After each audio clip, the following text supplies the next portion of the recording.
So I normally like to have a big project to work on, be it the survey, be it Christian, be it Evangelion.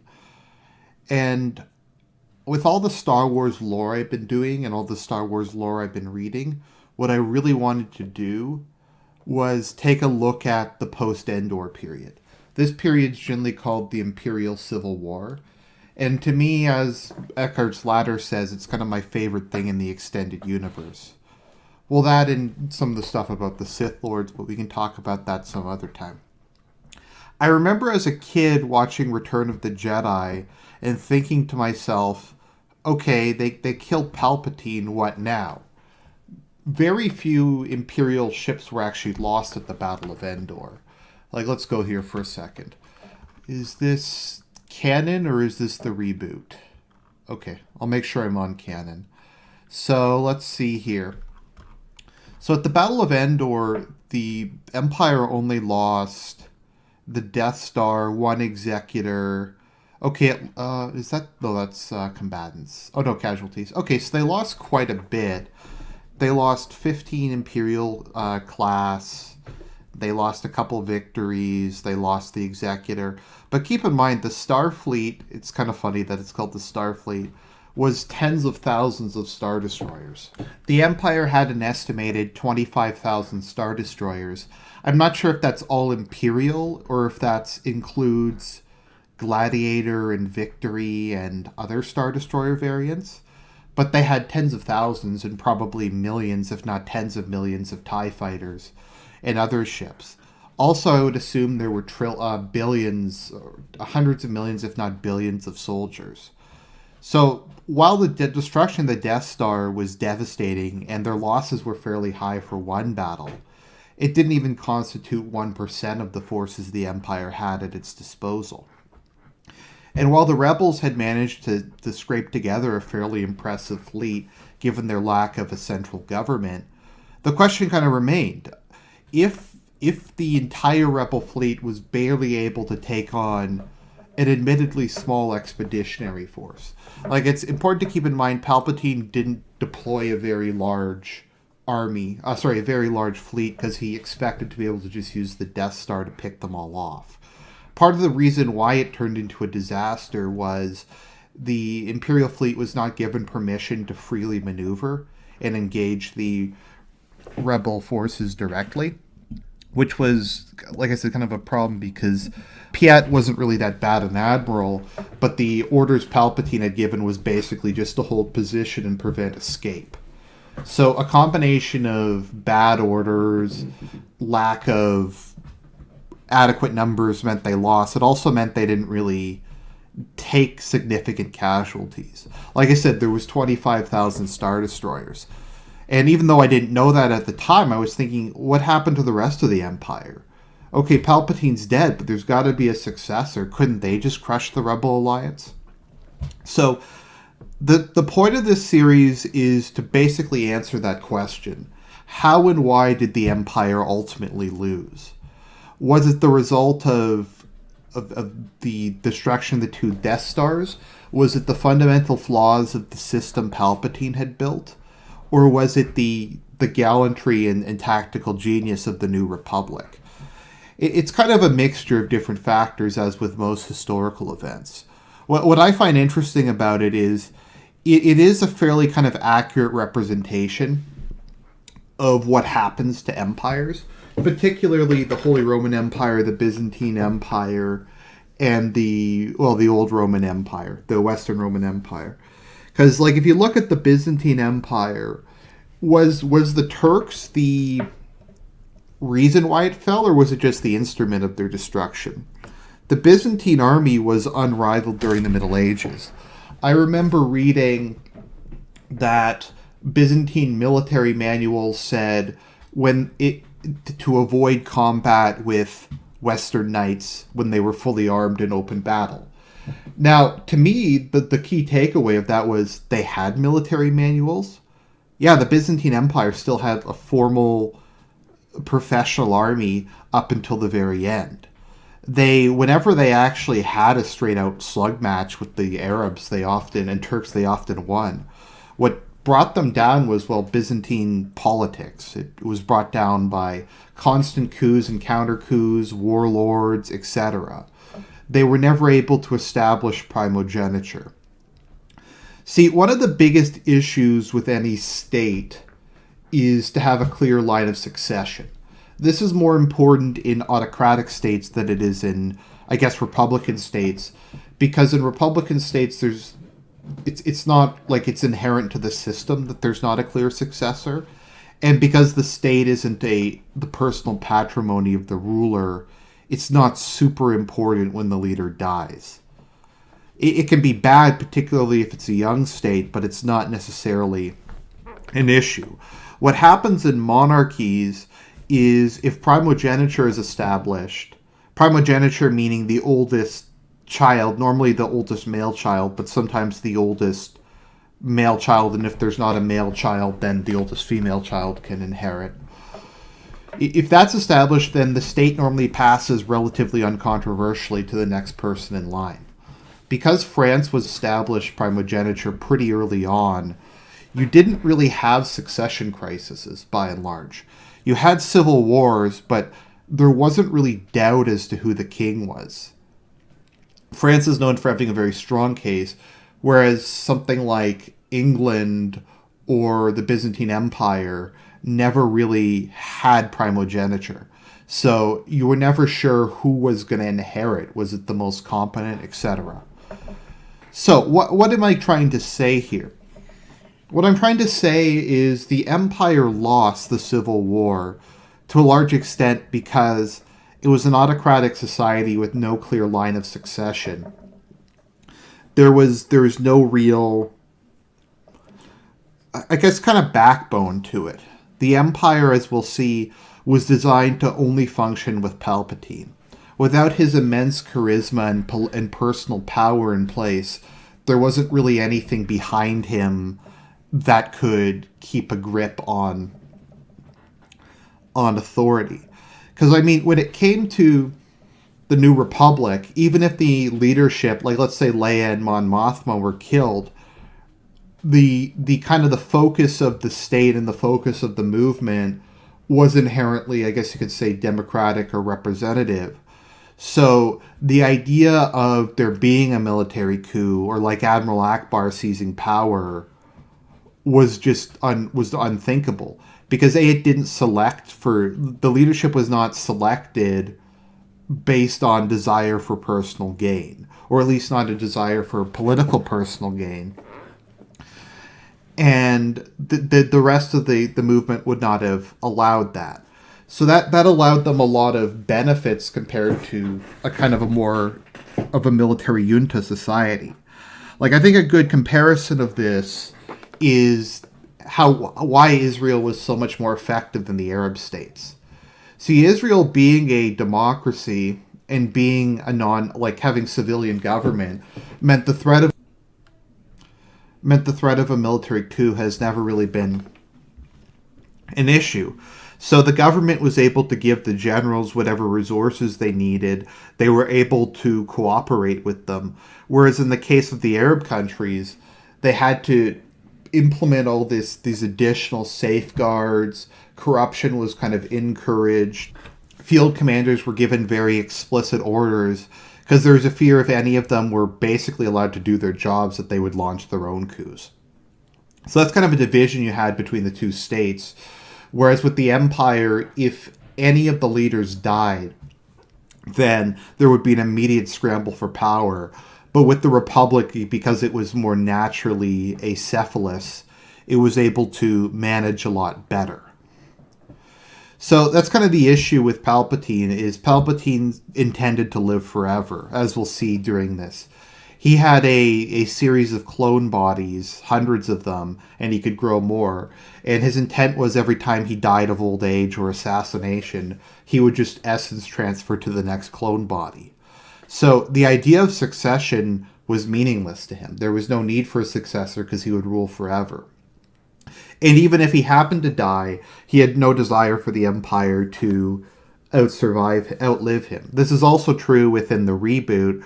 In the reboot, they actually have a term for it called the contingency, where Palpatine's agents actively sabotaged the Imperial war machine in the aftermath.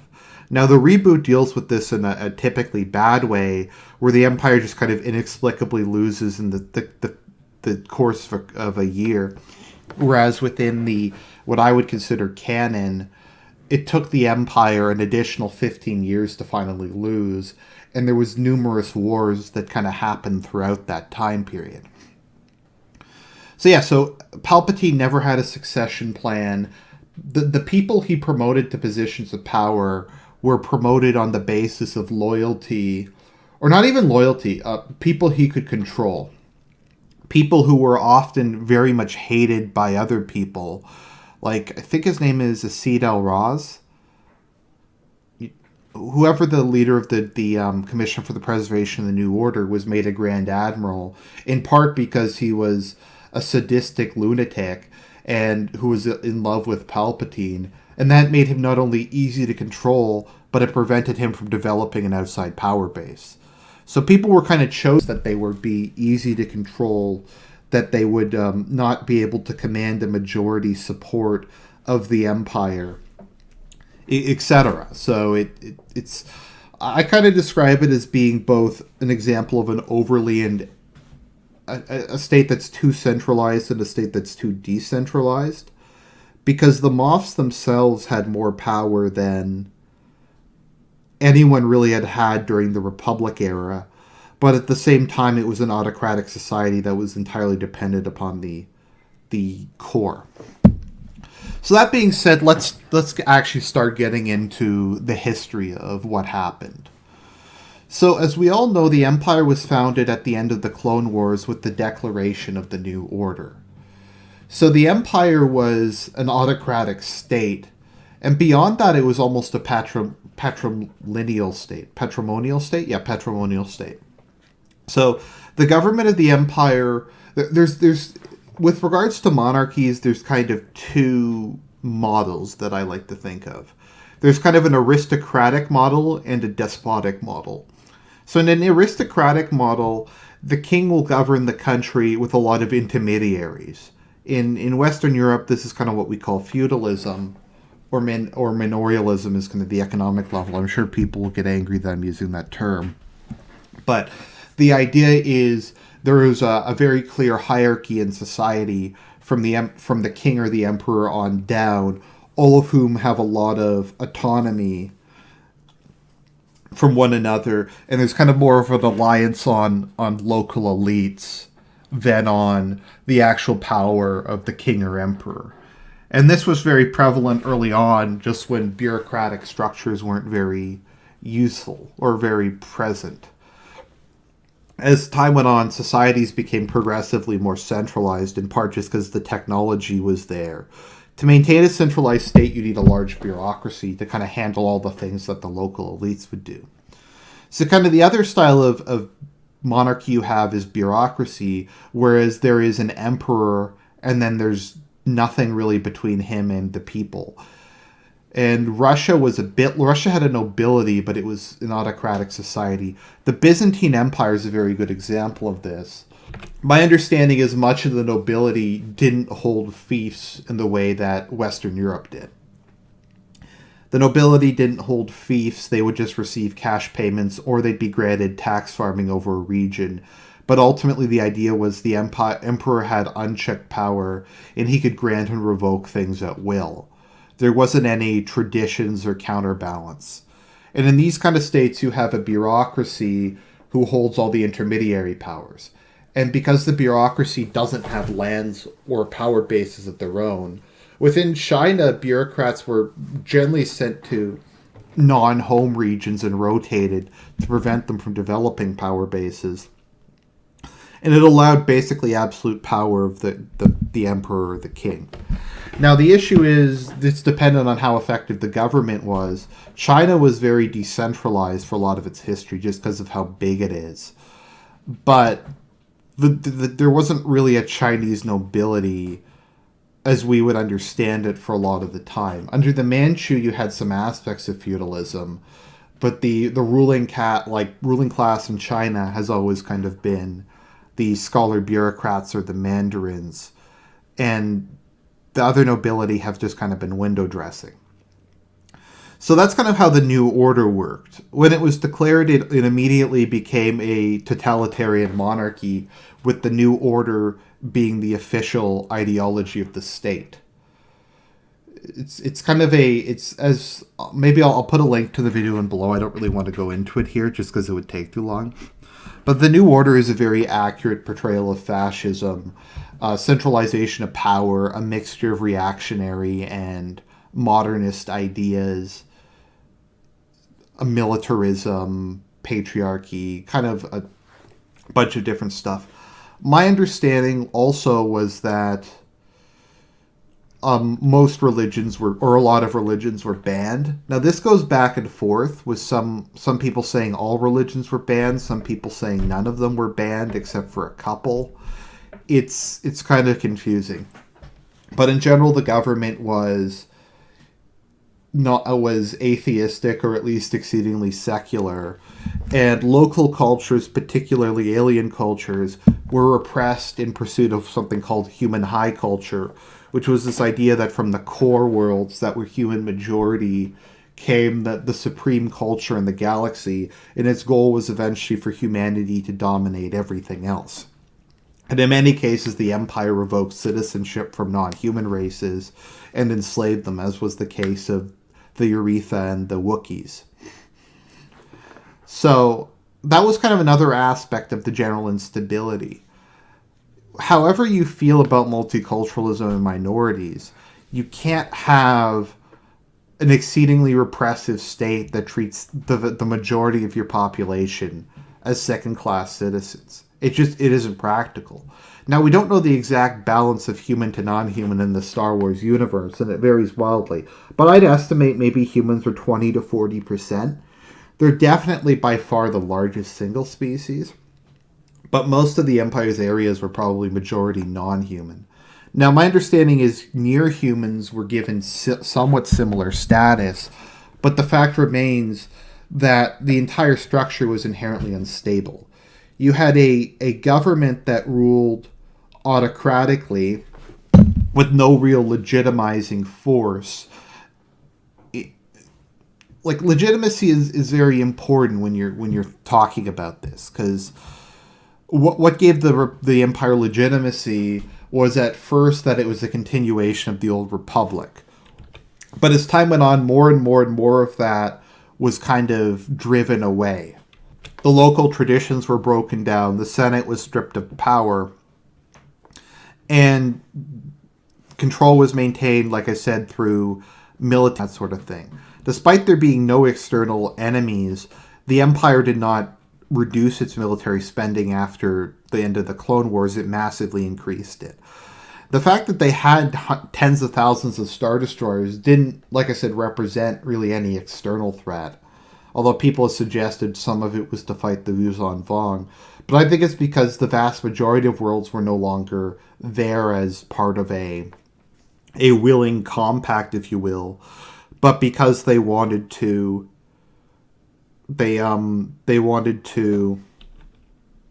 avoid getting glassed by the Imperial fleet. So like I said, this is an inherently unstable situation. So long as Palpatine was in power, he could control all the different factions, as it were. He could keep them in line. He could use it. He had his hands. He had all of these people. But once Palpatine went, and particularly the only two people who probably could have succeeded him successfully were Darth Vader and Grand Moff Tarkin, and they were both dead. And things just turned into a disaster. So, let's just go on and say, so what happened over the course of the movies? At the beginning, with the creation of the Death Star, the Empire would dismantle the Imperial Senate. The last legitimizing remnant of the Old Republic was gone. There was no longer any pretense that there was representation. Now, keep in mind, the Old Republic wasn't a liberal democracy. The Old Republic was tens of thousands of worlds. Some of them were monarchies, some were republics, some were kind of tribal societies. Like the Kashyyyk, for instance, had clans, and then there was a Wookiee monarch. Naboo was a aristocratic elective monarchy where the various royal houses would elect them a leader from them. Like the Nabiri and the Palpatines were royal houses, and like I said, they'd elect somebody from their own. I don't think it was ever implied that there was mass democracy. There were hive worlds, there were theocracies, and they would have their own ways, be it by election, be it by royal appointment. I think in the case of Alderaan, normally the heir to the throne served as senator, which is why Leia was it. Alderaan, I think, was also an elective monarchy, but I'm not sure what it was at by the time of the series, by the time of the movies. But that's irrelevant. My point is, they all had their kind of unique cultural way, traditional way of picking their representative. So that was gone overnight, and instead you had centrally imposed military governors, or moffs, who maintained control through terror and military force. So it had basically just kind of become a banana republic dictatorship. And kind of aside from commitment to New Order ideology, which didn't appeal to the majority of the population, or fear, there was nothing to keep them in line. Like, the Old Republic was extremely stable. Despite it waxing and waning for a long period of time, almost all of the threats it faced up until including the Clone Wars, were external. They were from Sith empires, they were from the internal empire, they were from the Order of Sith Lords, and, eventually that's happened in the Clone Wars. Because the society was decentralized and they didn't really interfere with the sovereignty of the individual worlds, people were pretty happy to stay part of it and didn't really feel any need to leave, since their traditional rights were not threatened, unless, of course, they committed genocide or invaded other planets or supported piracy. But most people thought that was laudable. So Palpatine dissolved the Imperial Senate. Now, the issue was Tarkin decided it would be a good idea to show off the power of the battle station, and he blew up Alderaan. Now, I think people don't understand, probably just because it's outside of the movies, but Alderaan, I think, was one of the founding worlds of the Republic. It was one of the oldest members. It was one of the most prestigious worlds in the galaxy. It was known for its craftsmanship, its culture, its art, its fine wines, for being an enlightened and peaceful society. When Leia says we don't have any weapons, this is actually true. Sometime prior, Alderaan had actually completely disarmed, put all of its weapons into a series of cargo ships and launched them into deep space. While the Rebel Alliance would eventually reclaim them, the point stands that it was a demilitarized. It was basically an open planet. And it was exceedingly, like I said, it was exceedingly well respected and loved. I'm trying to think of an equivalent. It would be destroying it as a form of collective punishment for Leia's inclusion of the rebellion would be like if a city councilor of Florence was involved in some communist group and the Italian government decided to destroy all of Florence, like saturation bomb it and kill everybody in it, taking all the cultural treasures with it. It didn't really accomplish anything. Like, it wasn't even really an act of this is what's like a warning or setting an example. Because if they wanted to set an example, what they probably should have done was blow up Mon Calamari. Because Mon Calamari was in an open revolt and was giving the rebels their capital ships. So you could at least make the case that you were punishing a world that was openly like the Rebel Alliance's capital. So they might have even gotten away with it. I still don't think blowing up planets is a good idea, because it innately makes you so dangerous you have to just destroy it. There's that old story like with scorpions or poisonous snakes or or poisonous spiders. Their toxin almost makes them less safe because everybody has to destroy them just because they're too threatening. So when the Empire did that, divisions of the army, and entire like fleets to defect to the Rebel Alliance. It caused huge morale just crumbled for a lot of people, because you have to understand, not everybody in the army is a complete sociopath. Not everybody likes killing women and children and slaughtering civilians and carpet bombing. It takes a lot to kind of convince people to do that. Like, most people, if you put them into battle against, say, a Republic fleet or at this time a Rebel Alliance fleet or Rebel Alliance soldiers or pirates or something, they won't have a problem killing. Because they're armed combatants, they have an actual chance. They have blaster rifles or ships or something. So even people who don't really have personality disorders or whatever, they're okay doing that. But when they started just kind of glassing and blowing up planets that really didn't have that much to do with the Galactic Civil War, they lost a lot of support. So that was kind of an issue. Palpatine appeared to be getting increasingly unstable, and the government didn't seem able to really protect the population from the Rebel Alliance. So with the Death Star destroyed, kind of the entire exercise had been a massive net loss, because the fear that it created was gone, but the bad will of destroying basically the most beloved and prestigious planet outside of Coruscant did innumerable damage to the Imperial cause.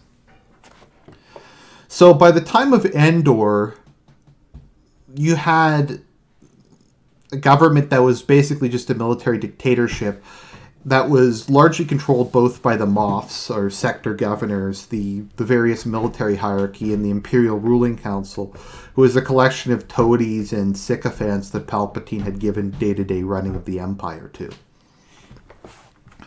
So ultimately what wound up happening is, once Palpatine and Vader died, there was no head to the Empire. And almost immediately people were kind of unsure of what to do. In the immediate aftermath, it should be noted that Captain Pelion, who was on the Chimera at that time, was the backup command ship if the Executor got destroyed, ordered a retreat. And the Rebel Alliance almost immediately afterwards signed the Declaration of a New Republic and declared themselves to not only have been a rebel faction, but they claimed the title of legitimate government of the galaxy, immediately after Palpatine's death. Now, the Rebel Alliance had been founded by the Corellian Treaty 2 years before the start of the series. However, obviously there had been people who were skeptical of it for a while. And they had kind of been gradually taking on more and more steam as time had gone on.